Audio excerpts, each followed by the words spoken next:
Hi, this is Alan from Alpus Group, and I've got to explain to you today about how to make money from commercial to residential conversions, and in addition, how to triple your profits by converting to serviced accommodation where this is possible. So who is this webinar for? This webinar is for anyone who has an interest in commercial property, residential property, investment property, and wants the best possible return on their investment. If you're in any of the above categories, this webinar is for you.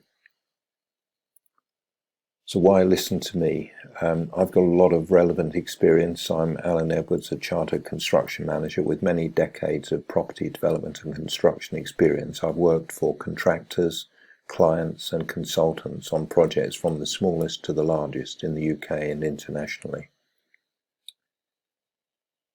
Why commercial to residential? This is because there's a surplus of commercial property at the moment. The value of commercial property is based on the tenancy rather than on the bricks and mortar value. The changing buying habits affecting the high street and secondary and tertiary shopping precincts, and the recession putting pressure on prices of commercial property means that there's a reset in process. There's a drop in commercial prices in the region of 20%, and this is happening not only in the UK but worldwide. Residential properties, on the other hand, are more robust and are generally rising, with the exception there's a glitch in view of the recession. The underlying demand for residential and the critical housing shortage in the UK means that residential properties are more robust. They will continue to rise. The 90-year average is approximately 7.9% per year rise in property prices, and residential property may be refinanced and held for the long term. So how much money is there really to be made? Permitted development reduces the risk of planning refusal, and this is a key issue. This permitted development right that gives you the right to develop certain classes of commercial property into residential means that you can't actually be refused planning permission, which obviously is a big risk reduction. Also, the structure and the envelope of the building exist. There's a significant cost and time saving because the envelope of the building already exists. All you're doing is repurposing the inside from whatever it is, upper parts of a shop, storage or office, into residential. As soon as permitted development is approved, you can refinance at the higher level of residential. So once you get your application for permitted development ratified by the local authority, which they're obliged to do within 56 days, then you know that you have the right to develop that property without hindrance, without further permission, subject of course to building control regulations. You need to choose the best residential areas in order to maximize the difference between the low purchase price for commercial property and the higher resale values of residential. So how much does it cost and what is the margin? So what you need to bear in mind is that values vary significantly between regions and areas of the UK, and these are typical ratios. So the cost of the purchase of commercial property should be below £300 per square foot. The conversion cost typically would be in the region £100 to £150 per square foot. There's sometimes a little outside these margins, but it depends specifically on the project. And the sales value would typically be above £550 per square foot, or more than 50% above the purchase value. So the profit margin would be typically £100 per square foot.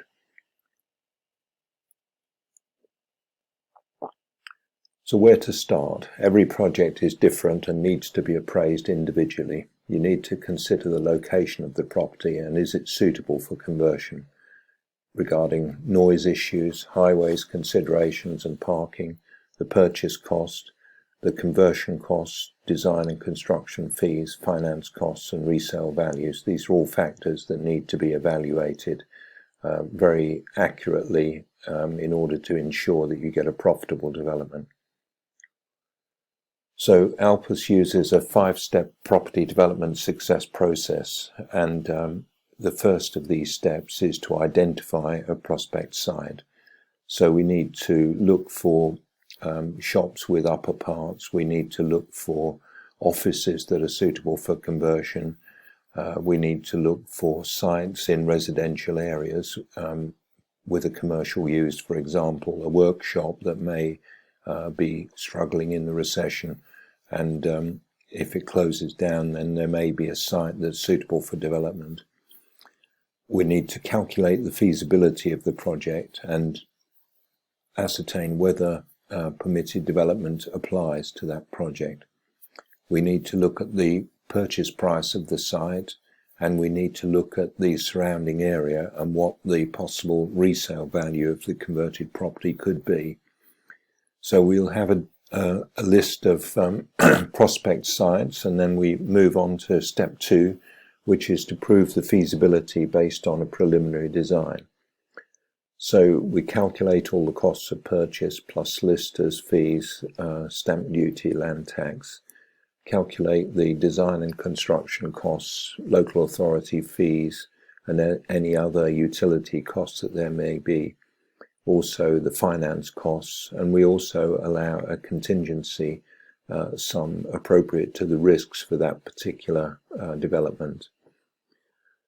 Step 3 is acquisition of the property, and this could be immediate acquisition if permitted development applies, or it could be to put in an option to purchase subject to planning if planning permission is needed.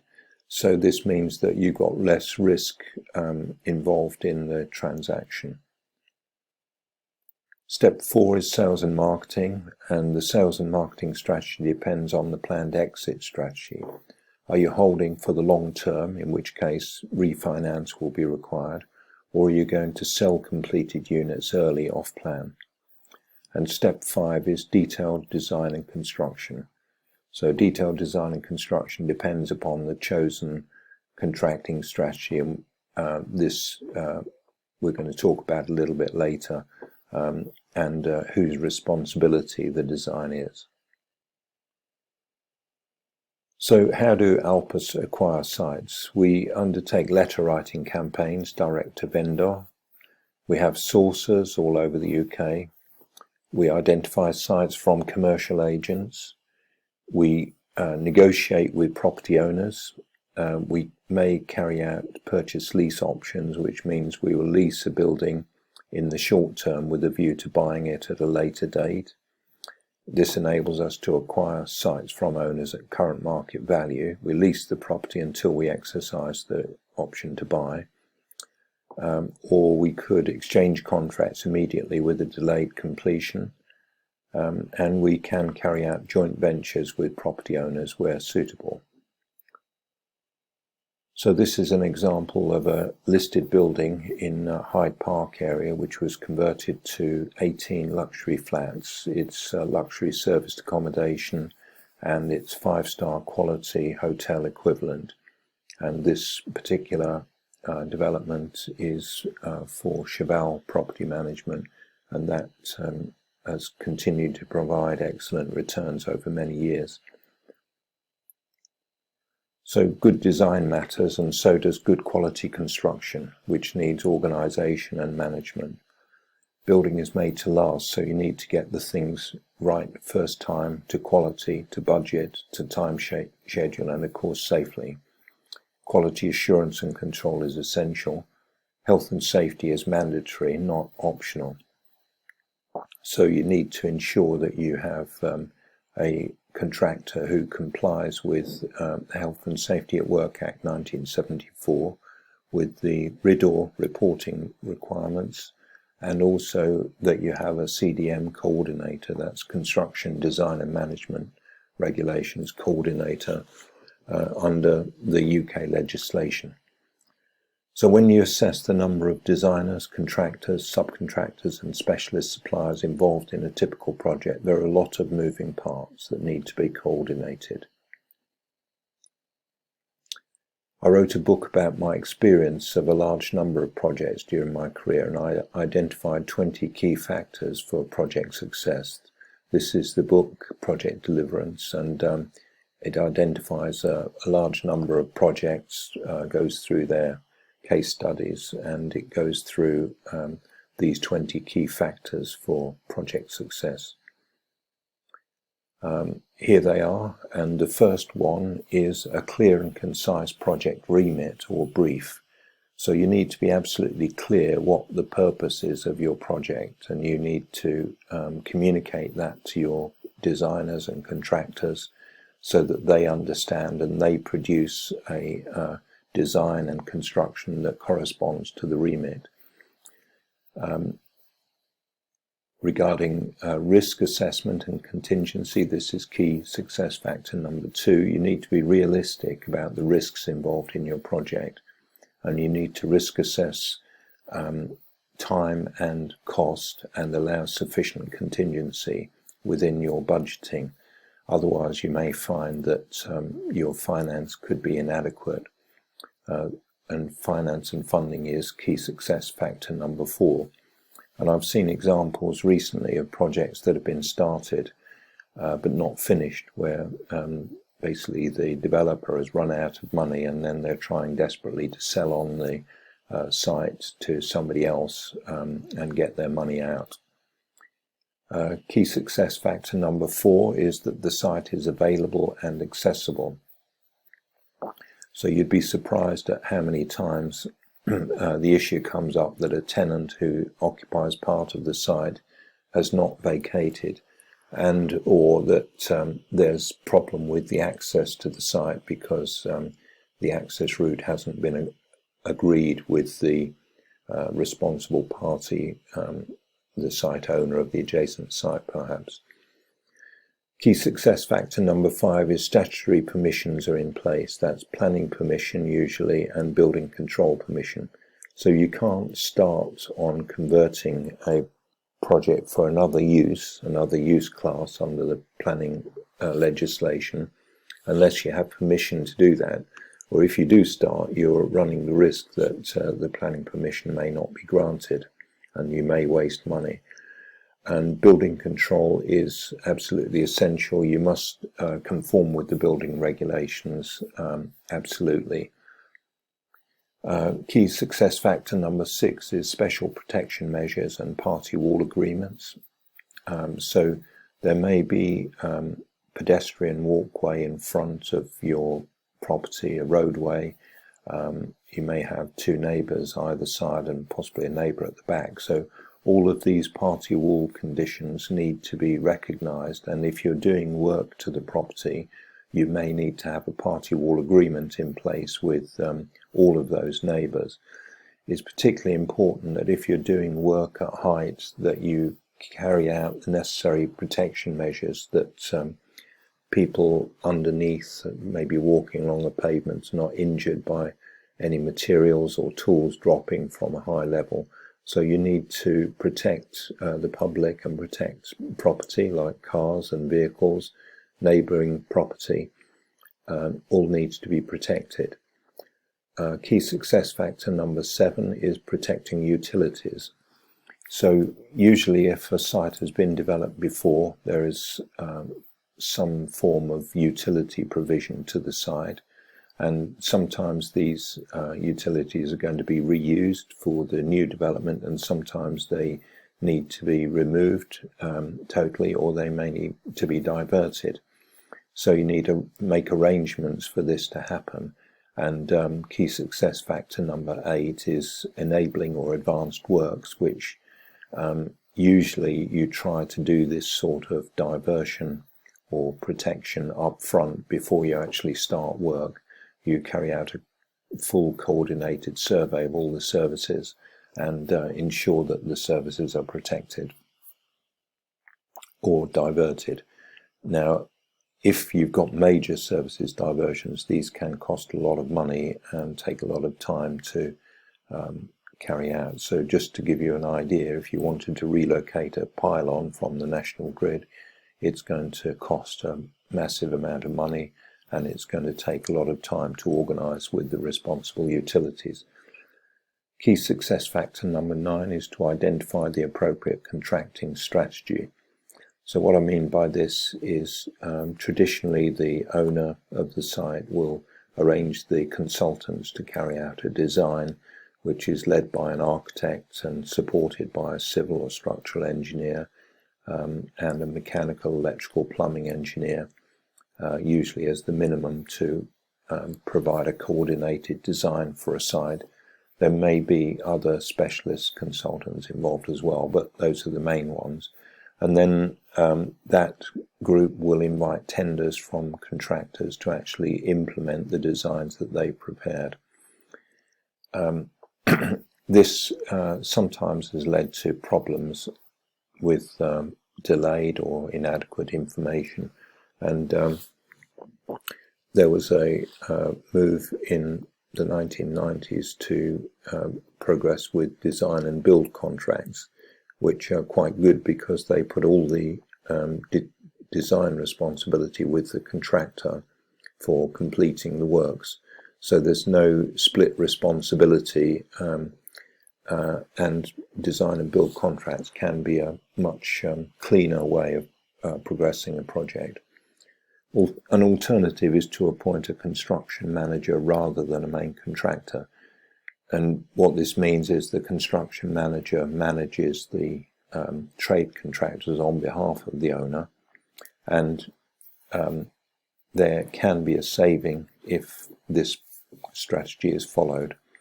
But you have to be very careful when considering saving, because the construction manager needs to do all of the things that a main contractor would, which is things like providing shared services, electricity and water for use in the works, removal of rubbish and things like this. So savings may not be as much as you might hope. Key success factor number 10 is to have a fully complete and buildable design. And clearly, if you're using a design and build contract, then this problem is largely with one party, who's the contracted party to deliver the works. Key success factor number 11 is quality assurance and quality control measures.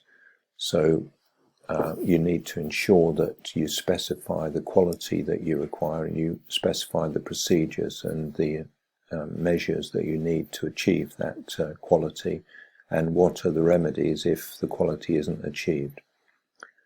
Key success factor number 12 is building information management and modelling. So you as an owner may have requirements for maintenance or operations that dictate that there should be a protocol for building information management and modelling, and this needs to be specified up front. Key success factor number 13 is contracts and collaboration. So this is related to key success factor number 9, the strategy. And what you need to ensure is that if you do have different parties who need to share information, that there is the required collaboration and collaborative contracts in place. Key success factor number 14 is health and safety. And we already discussed about the fact that this is mandatory, and that you need to ensure that everyone on the site, consultants and contractors, conform with the 1974 Health and Safety at Work Act, need to conform with the construction, design and management regulations, and with the RIDOR reporting requirements. So this is mandatory.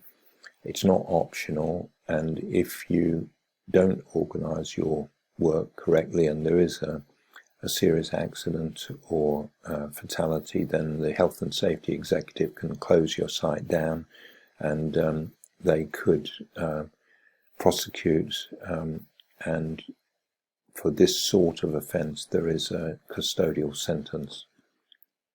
Key success factor 15 is stakeholder management. So this involves putting a strategy in place for communicating with all the stakeholders on a project. So who are the stakeholders? They're the owner, they're the investors, the funder of the project, they are the neighbours, they're the local authority, the planning department and the building control department, and they could be other interested parties such as an operator, future operator. So all these parties need to be informed about the progress of the project and what is of interest to them. Key success factor 16 is communications and protocols. So it needs to be agreed up front what the communication means are and the protocols that need to be followed for the particular project in hand. Key success factor 17 is progress reports on schedule and budget, health and safety and quality. So the responsible parties need to prepare regular progress reports on schedule and budget, health and safety and quality control, and submit them to the owner or his representative for consideration prior to key success factor 18 is the progress meetings. So the meetings are there in order to review the reports, to review the progress, to resolve any problems that have been highlighted, and essentially to challenge the situation presented in the progress reports. If things aren't going to schedule and to budget, then there needs to be action taken, and the progress meetings are there to initiate that action. Key success factor 19 is interfaces and interface management, and clearly if there are interfaces with other buildings or other projects or other companies, then that needs to be managed, and it needs to be clearly somebody's responsibility to carry out that management and to report on those interfaces regularly in accordance with the progress meeting schedule. And key success factor number 20 is leadership. There needs to be a culture of decision making and problem resolution on your project, and that is the key factor. You need to have people who are prepared to make decisions, even though they may not be welcome decisions, in that they could incur additional costs as a result of unforeseen problems, but you need to have people who want to resolve the problems and get on and progress the project. So what options do you have? You can appoint a project manager to sort out all the issues. The cost is likely to be significant if it's an established consultancy, or even a freelance person is going to be perhaps £5,000 a month, which comes off your bottom line. Or you can do it yourself and learn on the job. So you can save the fees of appointing a project manager, but you may lose a lot of money and time by making mistakes. Or 3, you can rely on the contractor to sort things out. So all of those options do have shortcomings, and there is another option, which is that you could partner with Alpus. So you can book a 1-hour no obligation call with me to discuss your project, your property, or your interest in investment, and we can formulate a strategy to implement it using Alpus contact systems and processes in our network.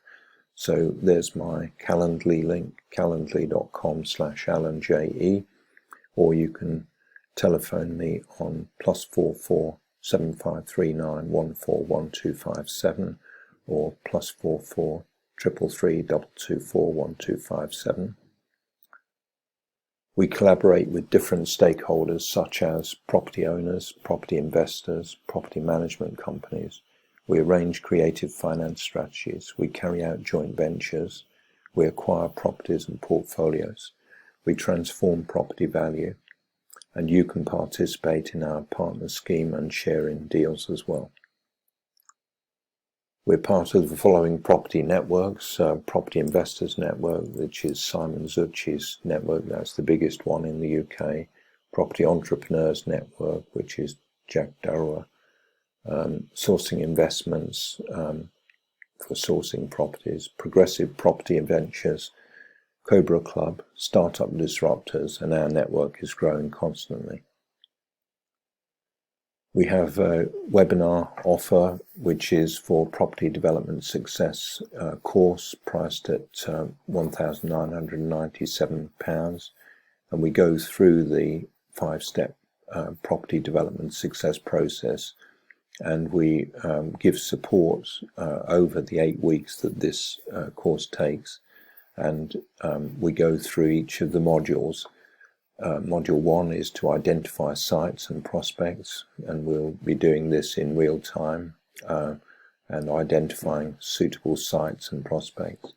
Module 2 is preliminary design and feasibility. Module 3 is funding and cash flow. Module 4 is site acquisition and planning approval.